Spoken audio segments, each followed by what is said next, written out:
Hello friends, welcome back to our channel తాజా jobs info. Friends, ఆంధ్రప్రదేశ్లో ప్రభుత్వ హాస్పిటల్స్లో ఖాళీగా ఉన్నటువంటి ఉద్యోగాల భర్తీ కోసం అఫీషియల్గా నోటిఫికేషన్ రిలీజ్ చేశారు. ఈ నోటిఫికేషన్ ద్వారా ఏ ఉద్యోగాలను భర్తీ చేస్తున్నారు, ఎన్ని ఖాళీలను భర్తీ చేస్తున్నారు, వీరికి కావాల్సిన ఎలిజిబిలిటీస్ గురించి, అలాగే రిలీజ్ అయినటువంటి నోటిఫికేషన్ యొక్క పూర్తి వివరాలను కూడా తెలుగులో చెప్తాను. సో వీడియోని ఎక్కడ కూడా స్కిప్ చేయకుండా చివరి చూసే ప్రయత్నం చేయండి. ముందుగా వీడియోకి ఒక చిన్న లైక్ చేసి సపోర్ట్ చేయండి ఫ్రెండ్స్. మీరు చేసే ఒక చిన్న లైక్ ద్వారా ఇటువంటి మరిన్ని జాబ్ అప్డేట్స్ మీ ముందు తీసుకురావడానికి నాకు చాలా ఎంకరేజ్మెంట్గా ఉంటుంది. ఇంకా ఎప్పటివరకు మీరు ఎవరైనా మన ఛానల్ సబ్స్క్రైబ్ చేసుకోకుండా చూస్తున్నట్లయితే ఇటువంటి లేటెస్ట్ జాబ్ అప్డేట్స్ కోసం వెంటనే మన ఛానల్ కూడా సబ్స్క్రైబ్ చేసుకోండి. పక్కన ఉన్న బెల్ సింబల్లో ఆల్ మై ట్యాప్ చేసి యాక్టివేట్ చేసుకున్నట్లయితే ఛానల్ వీడియోస్ అన్ని కూడా మీకు ఫ్రీగా నోటిఫికేషన్ రూపంలో వస్తూ ఉంటాయి. సో లేట్ చేయకుండా డైరెక్ట్ టాపిక్ లోకి వెళ్ళిపోదాం. ఫ్రెండ్స్, క్లియర్ గా చూడండి, రిలీజ్ అయినటువంటి అఫీషియల్ నోటిఫికేషన్ చూస్తున్నాం. ఈ నోటిఫికేషన్ ద్వారా భర్తీ చేసిన ఉద్యోగాలకు వచ్చేసి ఎటువంటి ఎగ్జామినేషన్ అయితే కండక్ట్ చేయడం లేదు. కేవలం మీకున్నటువంటి మార్క్స్ ఆధారంగా ప్యూర్లీ మెరిట్ బేస్ చేసుకుని రూల్ ఆఫ్ రిజర్వేషన్ ప్రకారంగా అభ్యర్థిని సెలెక్ట్ చేస్తున్నారు. టోటల్ గా సెలక్షన్ ప్రొసీజర్ వచ్చేసి 100 మార్క్స్ ఉంటుంది. అందులో 65% వచ్చేసి మీకున్నటువంటి అకాడమిక్ క్వాలిఫికేషన్ మార్క్స్ తీసుకోవడం జరుగుతుంది. అలాగే 50 మార్క్స్ వచ్చేసి కంప్యూటర్ స్కిల్స్ కి కేటాయించారు.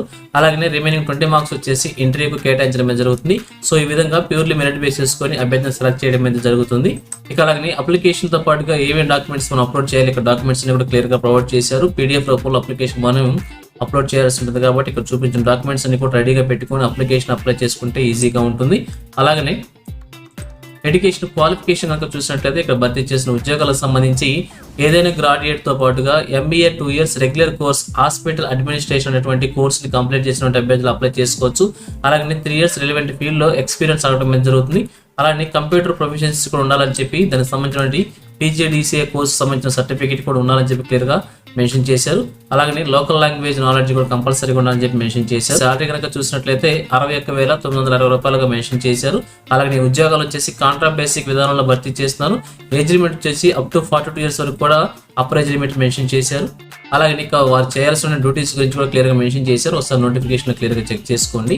అలాగే ఫీజు మెన్షన్ చేశారు. ఫీజు వచ్చేసి OC క్యాండిడేట్స్ కి వచ్చేసి 1000 రూపీస్ గా మెన్షన్ చేశారు. SC, ST, BC, EWS and PWD candidates and X-service men candidates కి వచ్చేసి 750 రూపీస్ గా ఫీజు మెన్షన్ చేశారు. ఈ యొక్క ఫీజును వచ్చేసి మనం ఆన్లైన్ మోడ్ లో గేట్వే రూపంలో పేమెంట్ చేసుకోవచ్చు.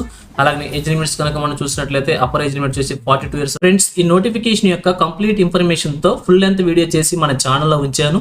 ఆ ఫుల్ వీడియో చూసి కంప్లీట్ ఇన్ఫర్మేషన్ తెలుసుకున్నాక మాత్రమే అప్లికేషన్ కి అప్లై చేయండి. లేదంటే ఈ షార్ట్ వీడియో కింది భాగంలో కూడా ఫుల్ లెంత్ వీడియో యొక్క లింక్ ని అటాచ్ చేస్తాను. అక్కడ నుంచి కూడా మీరు ఫుల్ లెంత్ వీడియో చూసుకోవచ్చు. ఆ వీడియో కింద ఉన్నటువంటి డిస్క్రిప్షన్ లో నోటిఫికేషన్ యొక్క PDF ని, అప్లికేషన్ ఫామ్ యొక్క లింక్ ని, అఫీషియల్ వెబ్సైట్ యొక్క లింక్ ను కూడా ప్రొవైడ్ చేశాను. వాటి ద్వారా కూడా మీరు ఈజీగా అప్లికేషన్ అప్లై చేసుకోవచ్చు. All the best for your bright future. Thank you friends for watching. మరొక లేటెస్ట్ వీడియో అయితే మీ ముందుకు వస్తాను. Have a nice day.